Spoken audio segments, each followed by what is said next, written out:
ताज्या बातम्यांसाठी महान करेला सबस्क्राइब करा आणि बेल आयकॉनला क्लिक करा। वाशी एमडी ड्रग्स प्रकरणात महाळेवाडीच्या तरुणाचा सहभाग।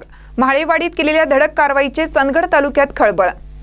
मुंबईतील वाशी येथे उघडकीस आलेल्या एमडी ड्रग्स कारखाना प्रकरणाच्या तपासात चंदगड तालुक्यातील महाळेवाडी येथील तरुणाचा सहभाग निष्पन्न झाल्याने अंमली पदार्थ विरोधी टास्क फोर्स महाराष्ट्र कोकण विभाग पथकाने शुक्रवार रात्री महाळेवाडीत धडक कारवाई करत त्याला अटक केली।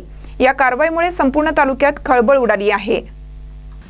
अटक करण्यात आलेल्या तरुणाचे नाव प्रशांत येल्लप्पा पाटील, राहणार महाळेवाडी, तालुका चंदगड असा आहे। त्याला त्याच्या राहत्या घरातून ताब्यात घेण्यात आले। अंमली पदार्थ विरोधी टास्क फोर्सचे प्रमुख प्रशांत पाटील यांच्या नेतृत्वाखाली ही कारवाई करण्यात आली।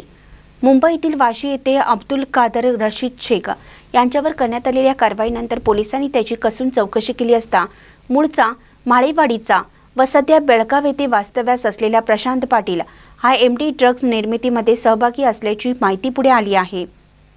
त्यानुसार चंदगड पोलिसांच्या मदतीने ही अटक करण्यात आली। BSc पर्यंत शिक्षण पूर्ण केलेल्या प्रशांत पाटीलवर यापूर्वी 2023 मध्ये सानपाडा पोलीस ठाण्यात अंमली पदार्थ प्रकरणी गुन्हा दाखल करण्यात आला।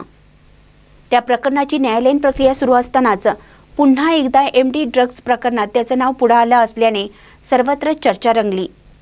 याआधी 2022 मध्ये ढोलगरवाडी येथे एमडी ड्रग्ज कारखाना व एका पोल्ट्रीमध्ये कारवाई झाली होती। ही कारवाई पोलीस उपनिरीक्षक प्रवीण कुमार पाटील, MM मकानदार, कृष्णात पिंगळे, रामचंद्र मोहिते, संतोष गावशेत व निलेश बोथे यांच्या पथकाने केली। पुढील तपास सुरू आहे। महान न्यूजसाठी प्रकाश ऐनापुरे, चंदगड।